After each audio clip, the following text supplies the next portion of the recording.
They're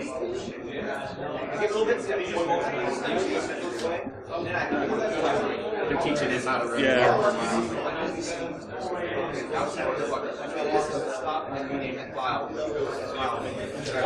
Okay. All right, we're going to get started. The next presenter, Mr. Jim Beechey. His talk is going to be Adventures in Communication, Taming the C-Suite and Board. Mr. Beechey is from Canada.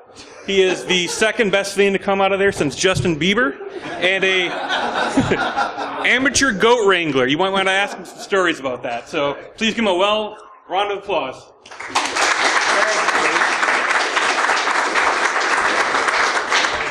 Yeah, I have a few too many of my colleagues here, so there may be a little trolling. I apologize in advance.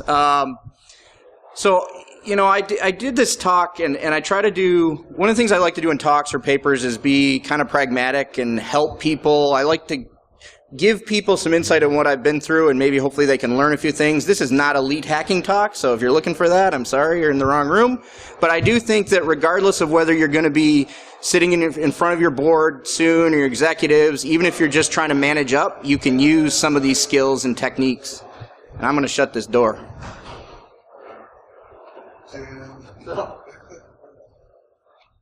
Hopefully you can use some of these skills and techniques in your day-to-day life at work, and maybe this will work and maybe it won't. We're failing already. All right, so who I am. My day job, I'm Director of Information Security at Consumers Energy. We are in Jackson, Michigan. You know, basically us and DTE are the big utilities in the state.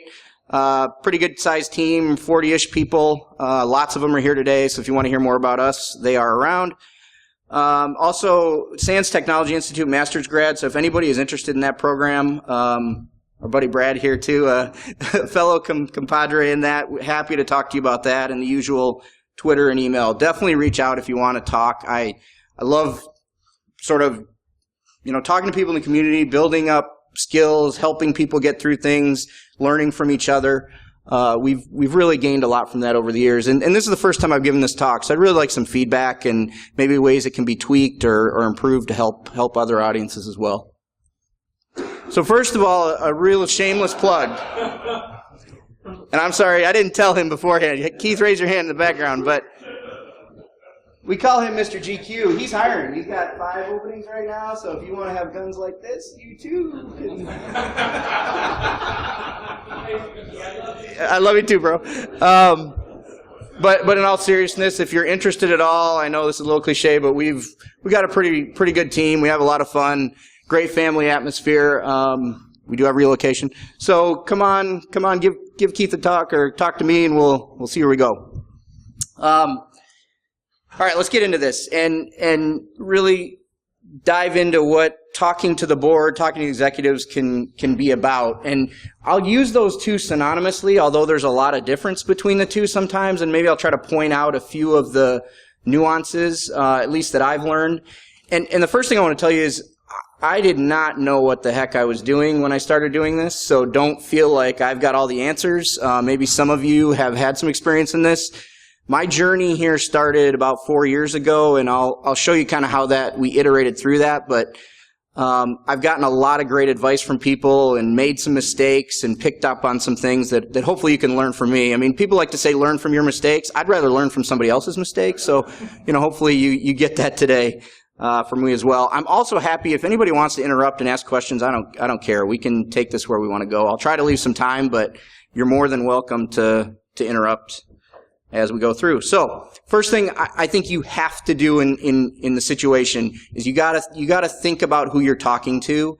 These groups, A, you can find information on them, but B, they're very different. So you've got to analyze your situation and think about who you're talking to and what they care about, because it is not like, it's really not like anything you do on a day-to-day basis. So, step 1. And this is a definition of taming, which was kind of an interesting thing as I developed the talk, looking up this definition. I think it applies really very well. There's really a couple different definitions you can look to. And there's really 2 areas that you want to focus on. These guys up here in the picture kind of represent where your board and executives are probably at. freaked the F out, right, is kind of over here. Like they're just scared out of their mind. They're angry because they don't know what they're talking about, and they might be mad because something bad happened. You really kind of want to try to get to this guy in the middle, which is a little cheesy, but a smiling face. And then you also got the other extreme where they're bored. They do not get what you're talking about. Frankly, they don't care. So they're just kind of tuning you out and letting you talk. And you've got all these extremes. And I think for you and your situation, you really need to think about which situation you're in, because you need different strategies depending upon where you're at in this pendulum. And I will tell you, from my personal experience, this is a really tough one. My board has kind of been over here, scared to death, and some of my C-levels have kind of been over here, like, we're a utility, dude. We're going to sell power tomorrow. Cyber, right? It's kind of like the Y2K thing, right? I mean, literally, those are some of the comments we've gotten. So you got to find your balance.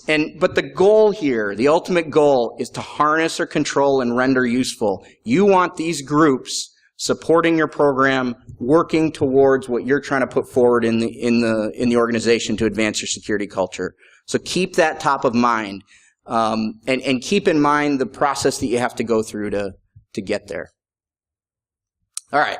So know your audience, a little more specific. Guess I lost my water already.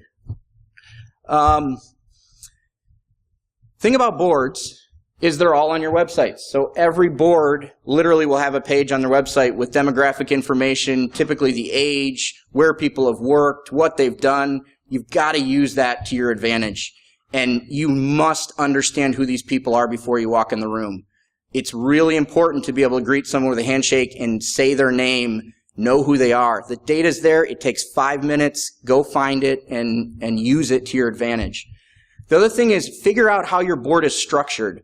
So different boards, a lot of times what boards do is they get divvied up into committees, okay? Where does the security portion of your board fit? For us, it's in the audit committee. I've seen people in the finance committee, and not all board members are in every committee, okay? So you need to figure out who really your target audience is when you're going to be talking to them. I've seen a few industries looking at either security-focused committees or maybe an IT committee. I haven't seen a lot of that yet, but it's certainly not in our industry. Generally, you're with the audit committee. So, think about where you're at, right? Audit, controls, right? Sorry, Mark, he's in the back, boring. I mean, if you've ever sat through an update on general accounting practices at the board, I'm telling you, 45 minutes of pure hell. I mean, sitting there trying not to give give body language or fall asleep, it's tough. So you got to understand your audience, what they care about. Now, accounting folks, auditors, very detail-oriented, right? Black and white, profit, loss, right? Control, gap. And our world doesn't work that way. So we'll talk about that a little bit too. But just think about where you're going. Is there anyone who's done anything in IT? Big, really important thing, because that's going to be the person you've got to tailor your message to and focus on the most. And then finally at the bottom, and I've said this to our executives, and I think it actually gave them some comfort that I wasn't going to go to the board and be this wacky idiot. Talking to the board is like explaining what I do to my mom. If I can't explain it to her, it won't work with them. And I really believe this. And you can literally practice. If you can't explain to your parents or grandparents what the heck it is you do in their words, then it's probably not going to work. One last thing I didn't mention. I talked about demographics. Do you notice anything here, right? These folks are a little older than us. Typically retired. They didn't know what cyber was, bottom line. So it's a completely different audience that you're dealing with. Are they getting educated? Absolutely. Are they hearing everything that's in the news? Absolutely. Are they scared out of their minds? Absolutely. But they don't understand it. If you walk in at a utility board and want to talk about, price competitiveness or, commission regulations, they've got it. They've got accounting. They don't understand this stuff. So you can also leverage that and use that to your advantage. But know what you're getting into. All right, one new trend to talk about that's really changing the game a bit is adding CIOs and CISOs to boards. And this happened to us very recently with these two women being added to our board in the last 6 months. And the tone completely changes when you have this. So Deb Taylor here, CIO at Norfolk Southern, the railroad company, pretty large company, obviously. Really strong, versed in IT, pretty good in the security space. And then Myrna Soto, who's the CISO at Comcast. So obviously she's done this before many times. I can't bamboozle her, right? So it's a complete different dynamic when you add folks to your boards of these levels. And I think this is going to continue. I also think this is awesome for us. I mean, being on boards in retirement is like the best career move ever. You know, you do like 4 meetings a year, you get paid really well, you give people a hard time, you fly in, you fly out, and they give you a big check. So I'm excited about this. It's also interesting to note, though, that both these two individuals are still working. They're not retired. So I think there's a bit of a gap in, security skills, and so they're using more people who are working in industry, which is good too, because they get where we're coming from. The key point, though, is you've got to figure out how to make this person your advocate, or they're going to be your adversary. One point that my boss shared with me that I think is really, really critical is you never want to be, the first time you meet new board members, you never want it to be in your first meeting. You want to meet them outside of that first, because if you think about at a board level, there's a little bit of you must establish yourself, right? You got to become credible with your peers on the board, and you don't want that to be sort of at your expense. And so if you can figure out a way through board member onboarding, hopefully, to accomplish that, you can really work towards making this your advocate. If this goes well, these people are going to convince your executives why you need to do something or why you need to invest. Right? First thing she asked me, is your SOC 24/7? Nope. Should it be? Yeah, I think maybe it should be. Immediately she's thinking about what she can do to help us. They were concerned our CIO didn't have, the right reporting, those kinds of things. I mean, they're asking us the right questions. So advocacy, if you can get that out of these situations, is huge. All right. So how to communicate. I'll spend a little time on what to do and what not to do when you're in these executive or board situations. One thing before we start is you have an advantage. And I correlate this to kind of a life story in that, my wife was married before to a total jerk, complete jackass. And it really set the tone for me. My mother-in-law thinks I walk on water. I mean, and I don't have to do anything. It drives my wife crazy. But if the bar is really low, that's a good thing. So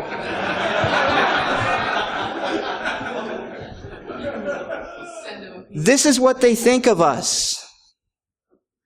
It's literally what they think. It's one of these two. They either think we're an angry, freaky security guy, or we're just some really creepy nerd that, they really don't want to talk to. So if you come in and don't portray this, you're starting with an A.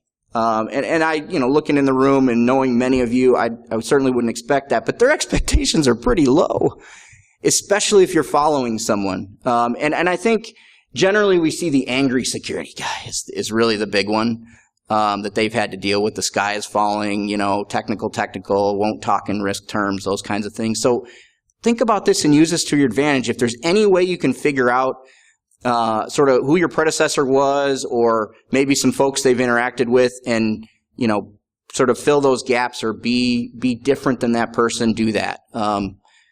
This is changing a little bit, but the bar is pretty low. I remember the first day our CEO came into our SOC, and he had we toured with some board members, and he literally said to us, I expected to see long-haired hippies with, puppies running around in here, or cats. He goes, you guys are normal. What's going on? And I know it was a cat reference, Kyle. You're welcome. And this is in our corporate office, and he was surprised. So use this to your advantage. Do better. For boards especially, but even executives, you've got to portray a level of confidence. You have to tell them in your mannerisms and the way that you speak that you've got this. And this is hard for us because security is so wishy-washy. It's so much about managing risk. There's never a perfect, are we secure, right? Those kinds of comments. But you have to give them some confidence that you know what you're talking about. What's going to happen if they don't is they're going to probe you with questions, and their instincts are going to kick in. When they see weakness, this is what happens. Okay? They're literally, it's shark-infested waters. When they smell weakness, they might not know anything about what you're talking about, but they will come after you if they smell weakness. And I don't mean this in a bad way, it's just their instincts. Because they're used to having someone come in that they've never talked to, and that person, they need to make a decision whether they're being honest with them or they're trying to bamboozle them. And so know that going in. And this is some of the best coaching I've got from, actually from one of our external auditors that, portray that level of confidence. Now, you got to be confident, but you also have to be clear and concise. Or you have to be clear and concise. And when I say that, I mean, don't be wordy. Yes and no answers is okay, or a couple sentences.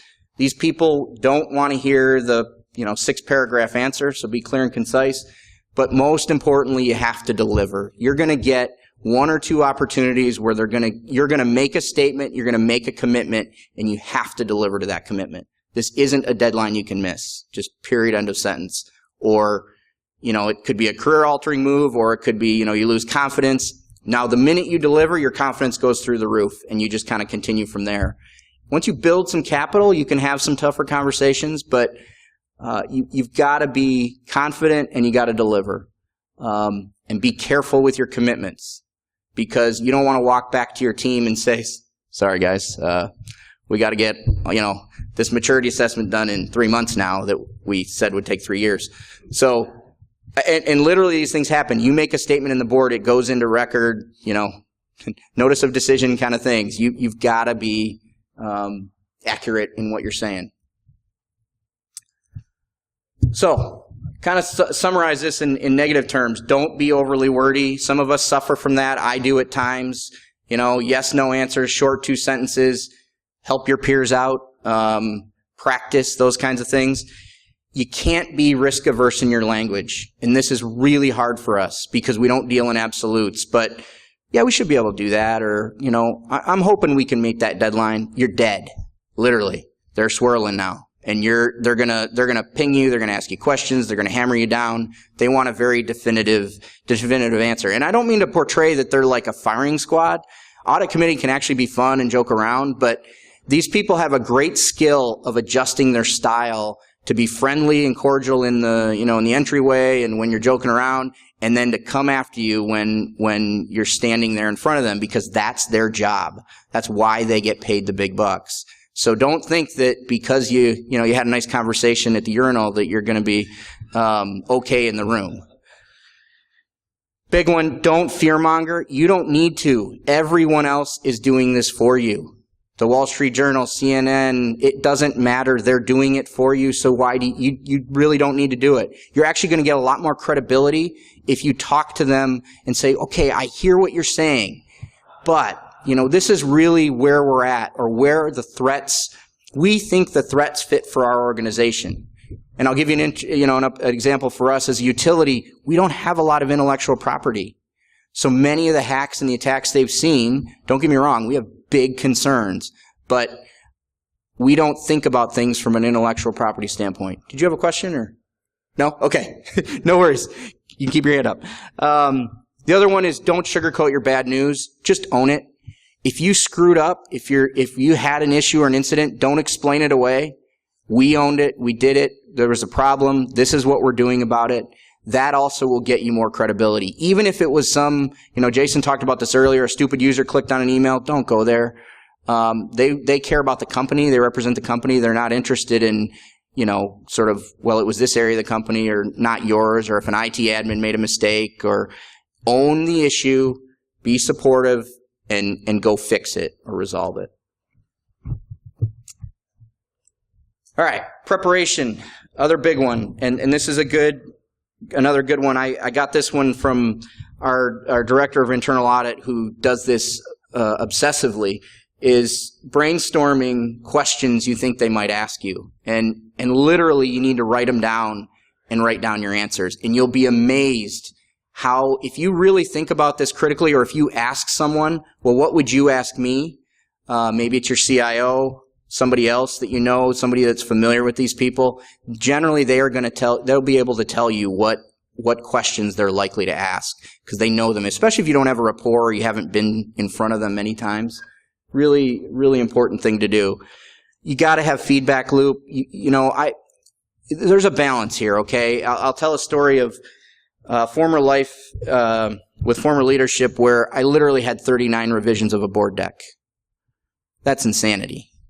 But you need to have some feedback loops. But don't obsess over it. And I think I'll talk about that later, because it can just become too much.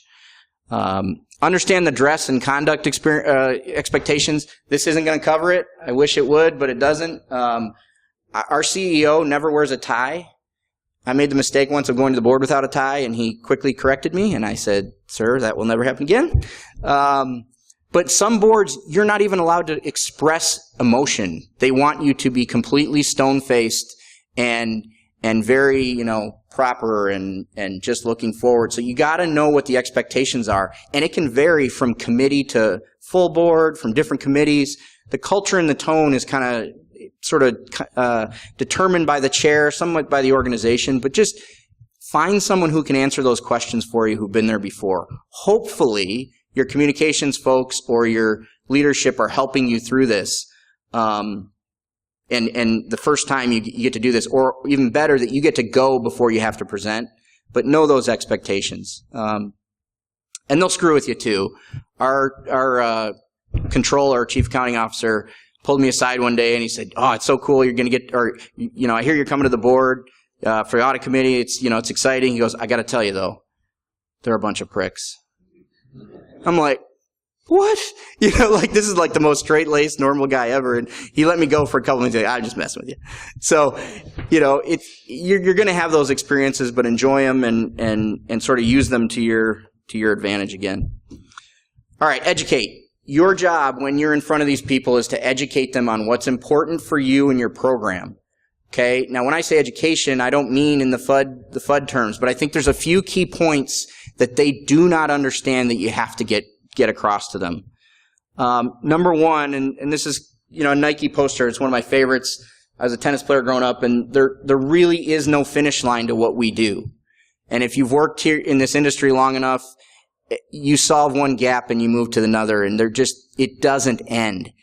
They don't think this way. They think about things like audit findings. They think about processes where they fix a gap and it's done. Okay? They fix something and it's over. And I've literally had people say to me, "So when is this security thing going to be done?" And if I've given them this message repeatedly, and I don't mean once, 3, 4, 5 times, I hope that it starts to ingrain itself in the culture. So really focus on this and push your program, not the whack-a-mole approach. An issue came up and you dealt with it. Push a holistic program to them and get them to understand that, you're not going anywhere, because things are going to keep happening and they're going to hear more. I think all of us have seen over the last 3 to 4 years that every year we think it's gotten as bad as it's going to get, and it just keeps getting worse and worse and worse. And, maybe we'll hit that curve at some point, but we just haven't yet. So there is no finish line, is a big one. The other one, for those of you who know Richard Baitlick, channel your inner Baitlick. And I'll explain this a little bit for those who don't. They think in terms of preventing things. And Richard's basically he's, prevention is dead, controls suck, do detection and response. And, I'm kind of there. I'm sort of more in the middle. But when you're talking to your board and your executives, you've got to channel him a little bit. You cannot prevent everything from happening. I like to use analogies, things like, how are we going to prevent a random act of violence? This is very similar, right? How are we going to protect or prevent power outages? Acts of God, Mother Nature, not going to happen. But it's all about how we respond when those things happening. And the measurement for our team really should be, can we detect it and how do we handle it? How quickly can we respond? Just like in our business, we're going to have storms. How do we deal with those outages? How quickly can we get customers back online? And this is a big deal. They just cannot get it through their heads, and it takes a long time to get them through this process of it's going to happen. It's only a question of how bad is it going to be. They're getting better because they've heard so much negativity, frankly, out there, and they see all the reports. But this is a pretty significant one. Okay, no matter what you're doing, especially executives, I do less of this at the board, although I think that's going to change. You're going to be asked to do some kind of metrics and reporting, and I think as an industry, we're not really good. Well, I think there's no question we're not good at this yet. Part of it, and I explain this to them, is that we're really immature as an industry. If you think about where we're at in our life cycle, maybe we're a teenager at best, early 20s. And if you think about where we were back in those days, we weren't very mature then either. The industry is very much that way. So use some analogies and help them understand that while we're giving you some good metrics and data, it's not perfect yet. You don't have actuary tables yet on, maybe some people are working on them, but how likely you are to get breached. I've seen some things of, Semantic has a calculator and some things, but it's not the stuff they're used to. So do some metrics and reporting, but keep that in mind. We've gotten a ton of value out of maturity models, and there's pros and cons to maturity models, but the biggest thing that I love about them is, again, it pushes your program perspective, so you're not talking about a specific audit finding or an issue. You're talking about your program holistically, and it's a way to measure that program and give them a score that they can sort of understand. They're not going to understand the details, but they can understand where you stand on a scale and make improvements from there. Frankly, I don't care if it's self-assessed or auditor validated. At some point, if you do a self-assessment, they're going to do an audit. I guarantee it. It's going to happen. One thing that people get really frustrated about with boards is that they feel like they're not trusted because they want third-party validation. Get over it. It just is going to happen. Don't take it personally. It's just part of what's going on. They do not have the technical skills to assess you. They're going to bring in someone else to do that. Self-assessments, be honest in your self-assessment. If you are doing a maturity scale and you give yourself a 4.0 and you end up scoring a 1.0 in the audit, it's not going to go well. You want to actually be, our CEO said to me, we did this, and this was, don't get me wrong, this wasn't planned. This was, just kind of worked out. But when we did our self-assessment, we were just below the auditors. And the feedback we got from CEO was, that's exactly where I want you to be. I want you to be tough on yourself, but I also don't want you to be ridiculously low, just spreading kind of fear. So really be honest and get a lot of people involved if you're doing a self-assessment. The other thing is expectations. So if you think about maturity models on like a 0 to 5 kind of CMMI scale for security, when you get into the board, they will want 5.0 for everything. That's why not, right? And you have to figure out how to manage those expectations. And, we're not defense contractors at the end of the day. Do we have critical infrastructure, and is it really important that we do everything we can to protect them? Absolutely. But you've got to figure out what the sweet spot is for your industry. And frankly, you need your external auditor or internal auditor to communicate that to your board. So work on what the expectations are out of that maturity assessment. The minute we started talking, our auditors actually said, well, we want them in kind of a 3.5 range. And literally the first question, well, why not 5? And my answer to that to them is, at some point you're going to have this huge amount of diminishing returns. To get to 5.0 will cost you exponentially more money, and it will provide you, at least for our industry, only a certain amount of extra value. And you have to sort of get that point across, but you really need someone backing you up.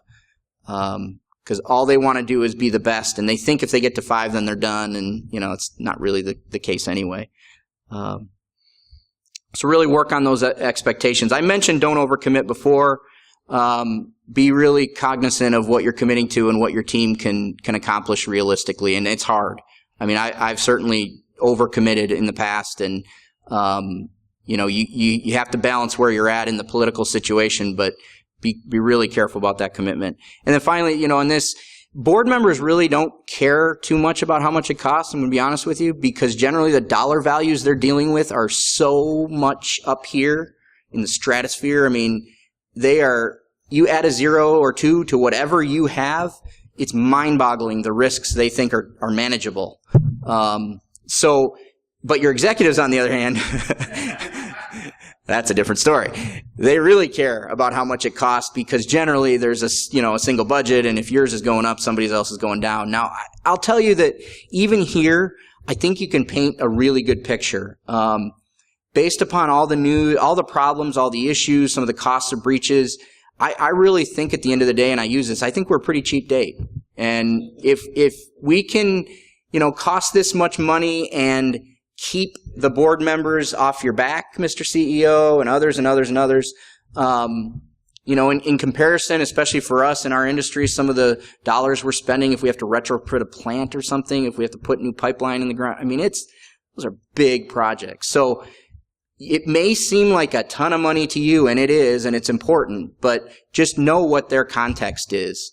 One way to get that, if you do any kind of enterprise risk activities, generally they're going to rank those risks from a cost perspective. Find out where their manageable comfort zone is. You may already be doing this as part of your program. Hopefully you are. But if you're not, figure out what gets them into a yellow, and you'll be shocked how high those values are. Tens of millions, 50 million. I mean, depends on your company, you know, size. But find those things out. So, maturity models, and those who've heard me talk, I'm a big SANS Top 20 critical controls guy. Happy to talk about this as well with anybody and get you in touch. I really believe in the model as a method to rapidly improve your program. And when I say improve your program, I mean from a real-life, day-to-day, technical, nuts and bolts standpoint.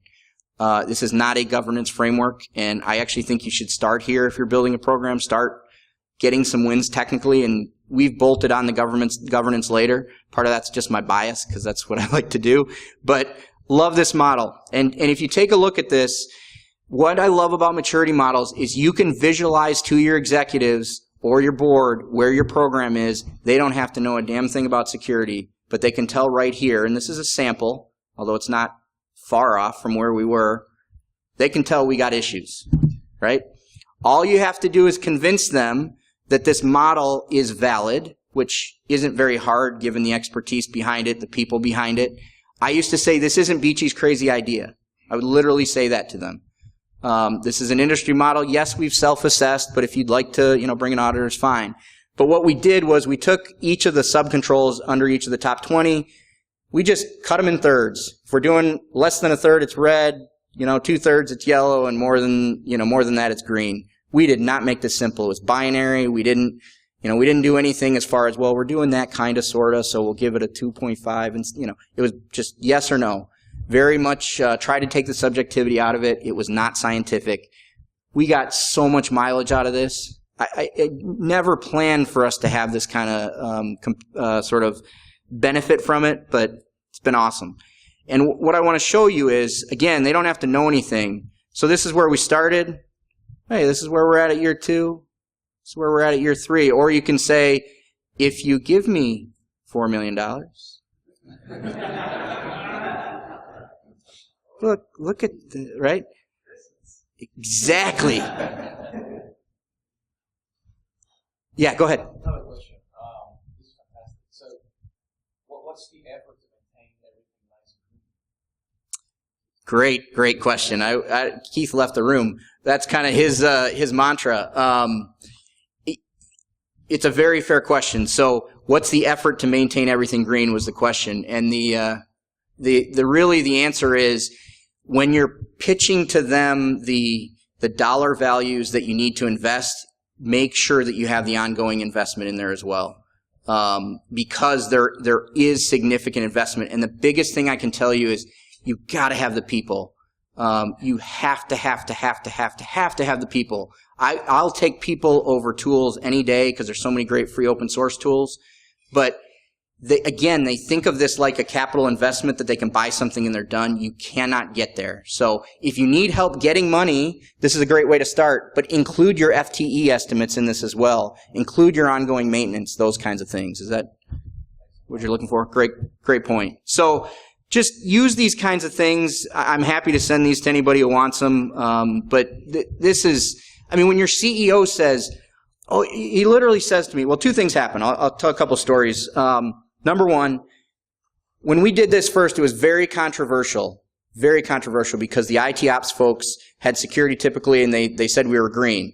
Literally, the CFO slams his hand on the ground and says, finally, someone's telling me the truth. It's like, whoa. So got a little credibility there. And the CEO turns to me and he says, sounds like you got a lot of work to do. Come talk to us in 6 months. Go. It was great. I'm not going to say all your experiences will be that easy, but this is good stuff. Don.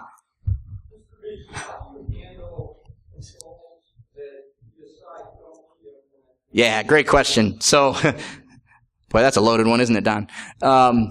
So Don runs our SCADA OT side of the shop, and we have modified this framework for those environments. And one of the things I communicate to people is don't expect green on everything and don't expect every control to be completed. Some we just will either decide it's not worth it financially or it's not tenable just based upon our posture, what we do. I mean, they want you to patch in 48 hours. That's dream world for most of us, right? Maybe we can get Adobe updates out, or hopefully you're killing Adobe or whatever, but we can't even do that. I mean, so there's some tough stuff. So communicate to them that 100% is not the goal. And again, it'll show that you have some insight and some acumen into understanding business risk, and that'll help you.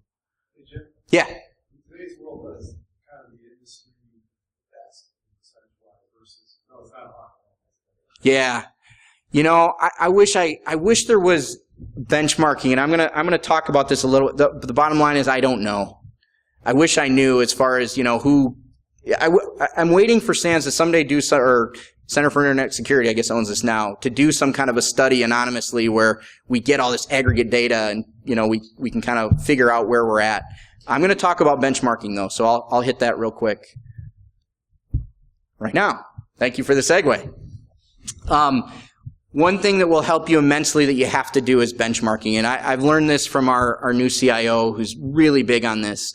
But benchmark wherever you can. Budget, headcount, best practices, and I'm saying this in a fancy way, and I've got some examples here of where you can get benchmarking, but you can get really good benchmarking without anything, some grand industry report as well. And I'll give you that example first. We have a great relationship with DTE, consumers in DTE, from a technical standpoint, our SOCs talk to each other, managers talk to each other. I know how many headcount they have, in what areas. They know how many we have, in what areas. You don't think that's valuable for us when we're trying to convince an executive? And they have a little more on the analyst, PM, kind of some of the softer sides. I think we have a few more in our SOC and things like that. So Jason's over here smiling. We can leverage those little tidbits to help us justify. So you can find benchmarking even if you don't have some grand industry report, and you really, really need to. But here's a few good ones. Gartner percentage of IT spend. I know we're supposed to hate Gartner, and yes, they're sometimes evil in the security world, but you got to know that number and use it. You'd be surprised how much it can get you. And 6%. I've certain averages, 8%, things like that. Thanks, Christian. You can get there, and you'll find that will help you out a lot. Executives are like everybody else; they want to keep up with the Joneses, and so use that to your advantage. Yes? If security is more than just an IT problem, why are we looking at a percentage of only IT spend? Sure. There certainly are other metrics. IT spend per employee, those kinds of things. I just still think that most of us are in the IT group. Ultimately, our budget goes to the CIO, and ultimately, he or she is going to make some determination about where you're at. And so this is, as much as anything, a pressure on them to make sure that you're adequately funded within their budget. But you're right. There are other metrics, and certainly if you don't fall into the IT stream, or if IT has this huge budget and you've got this tiny one, you can use this, but there are plenty other ones out there. I've gotten more leverage out of this, but frankly, you can use the one that works best for you too. You don't want to be evil about this, but there's a lot of data out there. So use it in an honest way to get what you need. Relationships are huge. You have to build relationships, and this is important for your program, obviously, but also talking to the board. I've gotten so much out of these people in helping me prepare for these situations, these conversations. It's the interesting part. The person I've actually gotten the most from is we use an external firm to do internal auditing. The partner of the internal auditor, KPMG partner, is the person who has mentored me the most in talking to the board. Weirdest thing, right? You would never expect that. We've developed a relationship. He'll call me. He'll tell me when they have private session and give me some kind of insight into what they're looking for. He'll give me feedback on what he heard. Invaluable. So figure those things out and build those relationships. This kind of goes without saying, as I just said it, but auditors are absolutely your friend here. There is nothing that'll get you action faster, other than a breach, than an audit finding. Again, executives want gaps closed. Board members want gaps closed. If you have a gap from an audit, own it, celebrate it, close it, deliver on that. This is an opportunity for you to deliver something to the board. Even if it's a simple finding, you're going to build that equity and that capital with those folks. So embrace your auditors. Yes, I know they can be difficult. Yes, I know they care too much about identity and access management instead of, how good your SOC is and your IR processes. Sorry, Steve. But it is what they know, but leverage what they can, what they know, and help yourself out. The other big thing is this is an iterative process. This will not happen overnight. And this is kind of the process that I went through in this journey, as far as it wasn't that Jim got to report to the board on day one, because they don't trust you. Going to the board is a big deal to them. So you got to iterate through this. And this is kind of a way that, model that we kind of went through to ease it in. And at any point, they can stop you and say, nope, you're not coming back anymore. So when you're answering those questions, be careful. I remember a tough time where I had to answer a question that I knew my CIO wasn't going to be happy with, but the rest of the board and the executive team were. Those are kind of those watershed moments. You got to be, you got to obviously answer honestly, but you got to. It's just a different level of expectation at those places. So take your time, make progress, get better every time, and eventually you'll get to where you want to be. All right, I'm going to close with some fail. Let's have a little fun with some fail. Things that you do not want to do, and I've seen these happen. I'll tell some stories.